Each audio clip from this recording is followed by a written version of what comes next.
চোখ ছলছল করে কেন, এটা আমি জানতে চাই। তার দুটো কারণ হতে পারে, একটা হচ্ছে যে ছেলের বিয়ে হচ্ছে সেটা আনন্দের অশ্রু, আর একটা হতে পারে ছেলে তো এবার অন্য মেয়ের হয়ে যাবে, আমার তো আর থাকবে না, তাই জন্যও চোখে জল আসতেই পারে।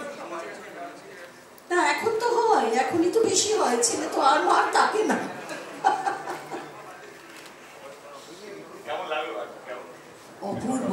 অপূর্ব লাগলো। আমি সত্যি বলছি, গানটা আমি এর আগে তো শুনিনি, আমার সত্যি চোখে জল এসে যাচ্ছিল। আর দেবের এক্সপ্রেশনস, আমি ওর সামনেই বলছি যে ওর অতখানি প্রস্থেটিক্সের মধ্যে দিয়ে ওর চোখ যেভাবে কথা বলেছে ভাবা যায় না। মানে ও যে মার জন্য ওর যে মন কেমন করা, ওর যে কষ্ট পাওয়া, মার কাছ থেকে দূরে থাকার জন্য ওর যে কষ্ট পাওয়া, সেটা যে এত অপূর্ব ও চোখের মধ্যে দিয়ে ফোটাতে পেরেছে। আর তো বাকি মুখের মাসেলসের কোনো কাজ করবার উপায় ছিল না ওর। আমি হ্যাটস অফ, অসম্ভব ভালো লেগেছে আমার।